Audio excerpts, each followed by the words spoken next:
There are far, far better things ahead than any we leave behind. You can never get a cup of tea large enough or a book long enough to suit me. I believe in Christianity as I believe that the sun has risen, not only because I see it, but because by it I see everything else. Love is not affectionate feeling, but a steady wish for the loved person's ultimate good as far as it can be obtained. It is a good rule after reading a new book, never to allow yourself another new one till you have read an old one in between. Someday you will be old enough to start reading fairy tales again. To be a Christian means to forgive the inexcusable because God has forgiven the inexcusable in you. You can make anything by writing. It would seem that our Lord finds our desires not too strong, but too weak. We are half-hearted creatures, fooling about with drink and sex and ambition when infinite joy is offered us, like an ignorant child who wants to go on making mud pies in a slum because he cannot imagine what is meant by the offer of a holiday at the sea. We are far too easily pleased. A children's story that can only be enjoyed by children is not a good children's story in the slightest. We are not necessarily doubting that God will do the best for us. We are wondering how painful the best will turn out to be. I have learned now that while those who speak about one's miseries usually hurt, those who keep silence hurt more. Mental pain is less dramatic than physical pain, but it is more common and also more hard to bear. The frequent attempt to conceal mental pain increases the burden. It is easier to say, "My tooth is aching," than to say, "My heart is broken." God can't give us peace and happiness apart from himself because there is no such thing. The Christian does not think God will love us because we are good, but that God will make us good because he loves us. Critics who treat adult as a term of approval instead of as a merely descriptive term cannot be adult themselves. To be concerned about being grown up, to admire the grown-up because it is grown up, to blush at the suspicion of being childish. These things are the marks of childhood and adolescence. And in childhood and adolescence, they are, in moderation, healthy symptoms. Young things ought to want to grow. But to carry on into middle life or even into early manhood, this concern about being adult is a mark of really arrested development. When I was 10, I read fairy tales in secret and would have been ashamed if I had been found doing so. Now that I am 50, I read them openly. When I became a man, I put away childish things, including the fear of childishness and the desire to be very grown up. I can't imagine a man really enjoying a book and reading it only once. Love is something more stern and splendid than mere kindness. Education without values, as useful as it is, seems rather to make man a more clever devil.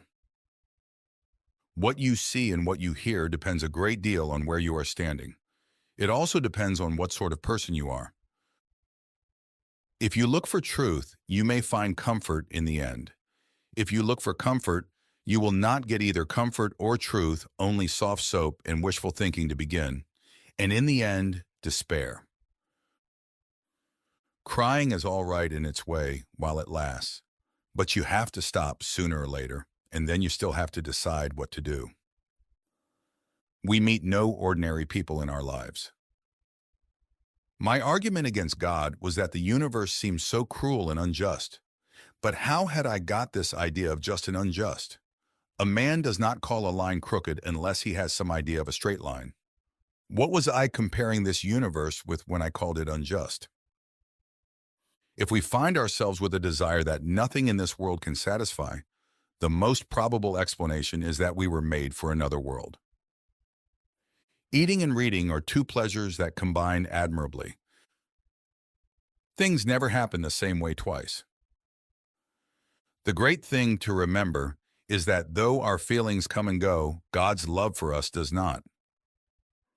I think that if God forgives us, we must forgive ourselves. Otherwise, it is almost like setting up ourselves as a higher tribunal than Him. Imagine yourself as a living house. God comes in to rebuild that house. At first, perhaps, you can understand what He is doing. He is getting the drains right and stopping the leaks in the roof and so on. You knew that those jobs needed doing, and so you are not surprised. But presently he starts knocking the house about in a way that hurts abominably and does not seem to make any sense. What on earth is he up to? The explanation is that he is building quite a different house from the one you thought of, throwing out a new wing here, putting on an extra floor there, running up towers, making courtyards. You thought you were being made into a decent little cottage, but he is building a palace. He intends to come and live in it himself. Atheism turns out to be too simple. If the whole universe has no meaning, we should never have found out that it has no meaning. Even in literature and art, no man who bothers about originality will ever be original. Whereas if you simply try to tell the truth, without caring tuppence how often it has been told before, you will 9 times out of 10 become original without ever having noticed it. Courage, dear heart. Pain insists upon being attended to. God whispers to us in our pleasures, speaks in our consciences, but shouts in our pains. It is his megaphone to rouse a deaf world. Don't use words too big for the subject. Don't say infinitely when you mean very. Otherwise, you'll have no word left when you want to talk about something really infinite. Miracles are a retelling in small letters of the very same story which is written across the whole world in letters too large for some of us to see. The future is something which everyone reaches at the rate of 60 minutes an hour, whatever he does, whoever he is. You never know how much you really believe anything until its truth or falsehood becomes a matter of life and death to you. A man can no more diminish God's glory by refusing to worship him than a lunatic can put out the sun by scribbling the word darkness on the walls of his cell. He died not for men, but for each man. If each man had been the only man made, he would have done no less. No book is really worth reading at the age of 10, which is not equally, and often far more, worth reading at the age of 50 and beyond. The task of the modern educator is not to cut down jungles, but to irrigate deserts.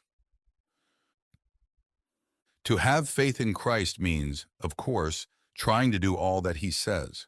There would be no sense in saying you trusted a person if you would not take his advice. Thus, if you have really handed yourself over to him, it must follow that you are trying to obey him, but trying in a new way, a less worried way. Not doing these things in order to be saved, but because he has begun to save you already.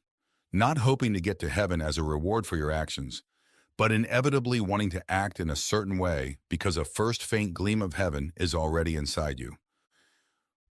No one ever told me that grief felt so like fear. I didn't go to religion to make me happy. I always knew a bottle of port would do that. If you want a religion to make you feel really comfortable, I certainly don't recommend Christianity. Now, the trouble about trying to make yourself stupider than you really are is that you very often succeed. I know now, Lord, why you utter no answer. You are yourself the answer. Before your face questions die away. What other answer would suffice? There was a boy called Eustace Clarence Scrubb, and he almost deserved it. God allows us to experience the low points of life in order to teach us lessons that we could learn in no other way. When we lose one blessing, another is often most unexpectedly given in its place. You would not have called to me unless I had been calling to you, said the lion. A silly idea is current that good people do not know what temptation means. This is an obvious lie. Only those who try to resist temptation know how strong it is. A man who gives in to temptation after 5 minutes simply does not know what it would have been like an hour later. That is why bad people, in one sense, know very little about badness. They have lived a sheltered life by always giving in. A proud man is always looking down on things and people, and of course, as long as you are looking down, you cannot see something that is above you. Write about what really interests you, whether it is real things or imaginary things, and nothing else. It is when we notice the dirt that God is most present in us. It is the very sign of his presence.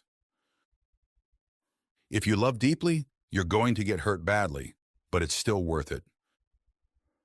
Safe? Said Mr. Beaver.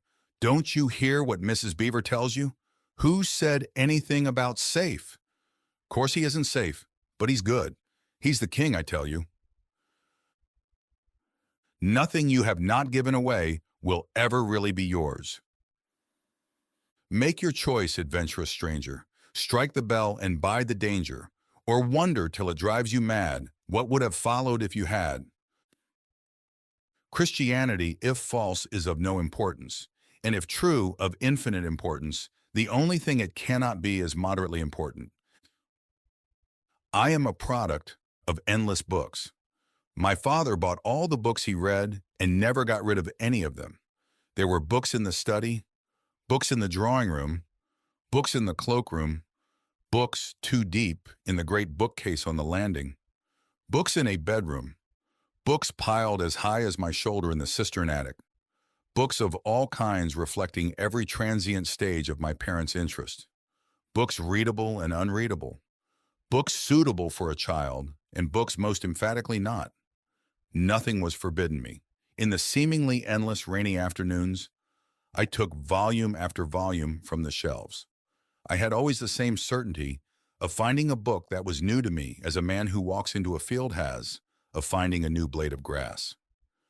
No, calm. We may ignore, but we can nowhere evade the presence of God. The world is crowded with him. He walks everywhere incognito.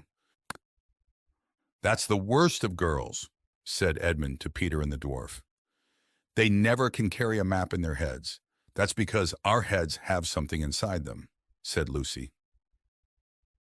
It is a very funny thing that the sleepier you are, the longer you take about getting to bed.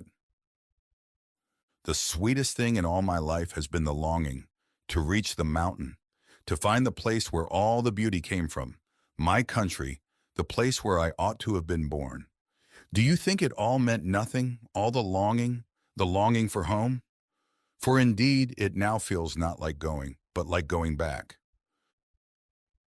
Relying on God has to begin all over again every day as if nothing had yet been done. I am trying here to prevent anyone saying the really foolish thing that people often say about him. I'm ready to accept Jesus as a great moral teacher, but I don't accept his claim to be God. That is the one thing we must not say. A man who was merely a man and said the sort of things Jesus said would not be a great moral teacher. He would either be a lunatic, on the level with the man who says he is a poached egg, or else he would be the devil of hell. You must make your choice. Either this man was and is the Son of God, or else a madman or something worse. You can shut him up for a fool, you can spit at him and kill him as a demon, or you can fall at his feet and call him Lord and God. But let us not come with any patronizing nonsense about his being a great human teacher. He has not left that open to us. He did not intend to. Adventures are never fun while you're having them. There is but one good, that is God. Everything else is good when it looks to him and bad when it turns from him. Since it is so likely that children will meet cruel enemies, let them at least have heard of brave knights and heroic courage. Otherwise, you are making their destiny not brighter, but darker. Look for yourself, and you will find in the long run only hatred, loneliness, despair, rage, ruin, and decay. But look for Christ, and you will find him, and with him everything else thrown in. Courage is not simply one of the virtues, but the form of every virtue at the testing point, which means at the point of highest reality. The more we let God take us over, the more truly ourselves we become, because he made us. He invented us. He invented all the different people that you and I were intended to be. It is when I turn to Christ, when I give up myself to his personality, that I first begin to have a real personality of my own.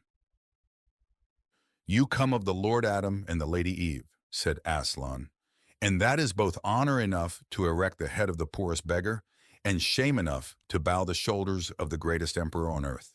Be content. Do not dare not to dare. We were promised sufferings. They were part of the program. We were even told, "Blessed are they that mourn," and I accepted. I've got nothing that I hadn't bargained for. Of course, it is different when the thing happens to oneself, not to others. And in reality, not imagination. Give up yourself and you will find your real self. Lose your life and you will save it. Submit to death, death of your ambitions and favorite wishes every day, and death of your whole body in the end. Submit with every fiber of your being, and you will find eternal life. You may have noticed that the books you really love are bound together by a secret thread. You know very well what is the common quality that makes you love them, though you cannot put it into words. But courage, child, we are all between the paws of the true Aslan. Do not let us mistake necessary evils for good. If we let ourselves, we shall always be waiting for some distraction or other to end before we can really get down to our work. The only people who achieve much are those who want knowledge so badly that they seek it while the conditions are still unfavorable. Favorable conditions never come. Remember, he is the artist and you are only the picture. You can't see it. So quietly submit to be painted, i.e., keep fulfilling all the obvious duties of your station. You really know quite well enough what they are. Asking forgiveness for each failure and then leaving it alone. You are in the right way. Walk. Don't keep on looking at it. You can't know, you can only believe, or not. Literature adds to reality. It does not simply describe it. It enriches the necessary competencies that daily life requires and provides. And in this respect, it irrigates the deserts that our lives have already become. Progress means getting nearer to the place you want to be. And if you have taken a wrong turn, then to go forward does not get you any nearer. If you are on the wrong road, progress means doing an about turn and walking back to the right road. And in that case, the man who turns back soonest is the most progressive man. When you argue against him, you are arguing against the very power that makes you able to argue at all. It is like cutting off the branch you are sitting on. I was with book as a woman is with child. Spiteful words can hurt your feelings, but silence breaks your heart. Reality, in fact, is usually something you could not have guessed. That is one of the reasons I believe Christianity. It is a religion you could not have guessed. If it offered us just the kind of universe we had always expected, I should feel we were making it up. But in fact, it is not the sort of thing anyone would have made up. It has just that queer twist about it that real things have. So let us leave behind all these boys' philosophies, these oversimple answers. The problem is not simple, and the answer is not going to be simple either. Pride gets no pleasure out of having something, only out of having more of it than the next man. It is the comparison that makes you proud, the pleasure of being above the rest. Once the element of competition is gone, pride is gone. A young man who wishes to remain a sound atheist cannot be too careful of his reading. The mold in which a key is made would be a strange thing if you had never seen a key, and the key itself a strange thing if you had never seen a lock. Your soul has a curious shape because it is a hollow made to fit a particular swelling in the infinite contours of the divine substance, or a key to unlock one of the doors in the house with many mansions. Your place in heaven will seem to be made for you and you alone, because you were made for it. Made for it stitch by stitch as a glove is made for a hand. Gratitude looks to the past and love to the present. Fear, avarice, lust, and ambition look ahead. The death of a beloved is an amputation. It was when I was happiest that I longed most. The sweetest thing in all my life has been the longing to find the place where all the beauty came from. Experience, that most brutal of teachers. But you learn, my God, do you learn? I never exactly made a book. It's rather like taking dictation. I was given things to say. God will not be used as a convenience. Men or nations who think they can revive the faith in order to make a good society might just as well think they can use the stairs of heaven as a shortcut to the nearest chemist's shop. And as he spoke, he no longer looked to them like a lion. But the things that began to happen after that were so great and beautiful that I cannot write them. And for us, this is the end of all the stories, and we can most truly say that they all lived happily ever after. But for them, it was only the beginning of the real story. All their life in this world and all their adventures in Narnia had only been the cover and the title page. Now at last they were beginning chapter 1 of the great story which no one on earth has read, which goes on forever, in which every chapter is better than the one before. Everyone thinks forgiveness is a lovely idea until he has something to forgive. Wrong will be right when Aslan comes in sight. At the sound of his roar, sorrows will be no more. When he bares his teeth, winter meets its death. And when he shakes his mane, we shall have spring again. Child, to say the very thing you really mean, the whole of it, nothing more or less or other than what you really mean. That's the whole art and joy of words. Faith, in the sense in which I am here using the word, is the art of holding on to things your reason has once accepted, in spite of your changing moods. Peter did not feel very brave. Indeed, he felt he was going to be sick, but that made no difference to what he had to do. I remember Christian teachers telling me long ago that I must hate a bad man's actions, but not hate the bad man. Or as they would say, hate the sin, but not the sinner. I used to think this a silly, straw-splitting distinction. How could you hate what a man did and not hate the man? But years later it occurred to me that there was one man to whom I had been doing this all my life. Namely myself. However much I might dislike my own cowardice or conceit or greed, I went on loving myself. There had never been the slightest difficulty about it.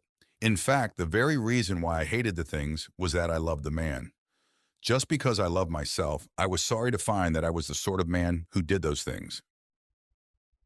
Child, said the lion, I am telling you your story, not hers. No one is told any story but their own. It may be hard for an egg to turn into a bird. It would be a jolly sight harder for a bird to learn to fly while remaining an egg. We are like eggs at present, and you cannot go on indefinitely being just an ordinary, decent egg. We must be hatched or go bad. Do not waste time bothering whether you love your neighbor. Act as if you did. As soon as we do this, we find one of the great secrets. When you are behaving as if you love someone, you will presently come to love him. There is a kind of happiness and wonder that makes you serious. It is too good to waste on jokes. Are not all lifelong friendships born at the moment when at last you meet another human being who has some inkling, but faint and uncertain even in the best, of that something which you were born desiring, and which beneath the flux of other desires and in all the momentary silences between the louder passions, night and day, year by year, from childhood to old age, you are looking for, watching for, listening for. We live, in fact, in a world starved for solitude, silence, and private, and therefore starved for meditation and true friendship.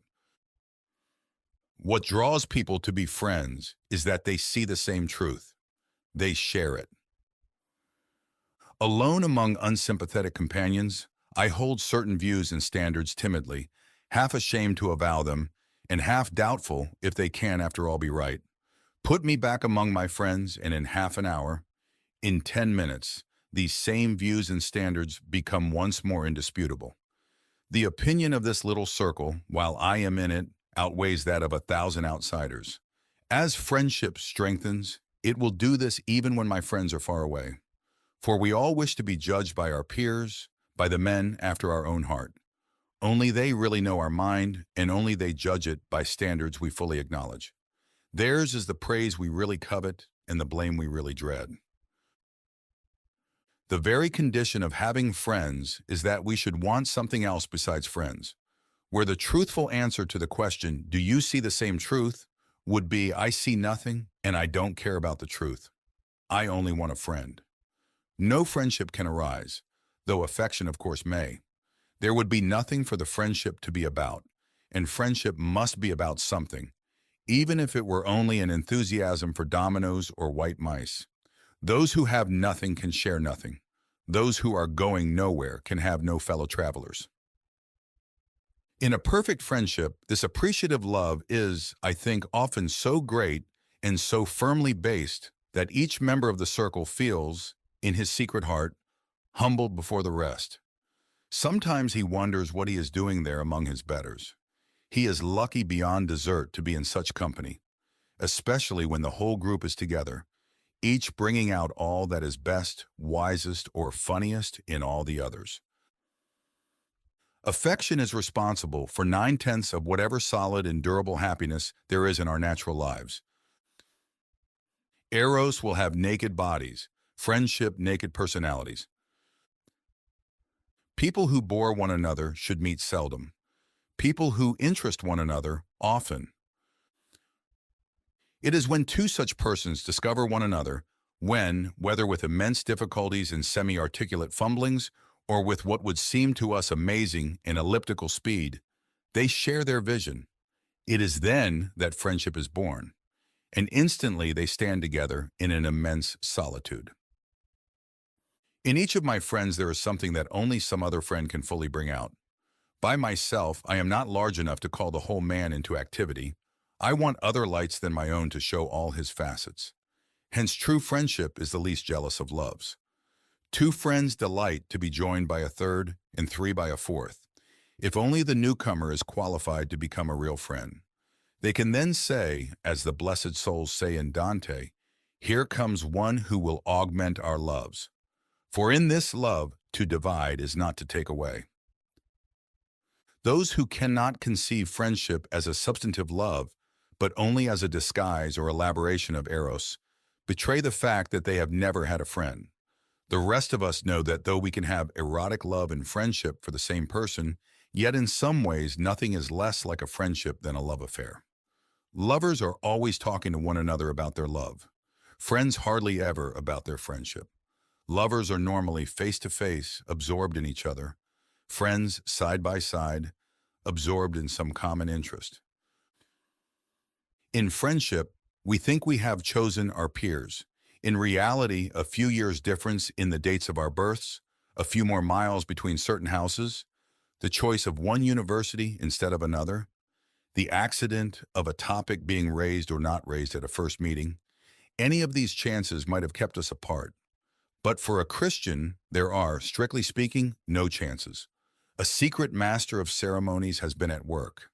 Christ, who said to the disciples, "Ye have not chosen me, but I have chosen you," can truly say to every group of Christian friends, "Ye have not chosen one another, but I have chosen you for one another."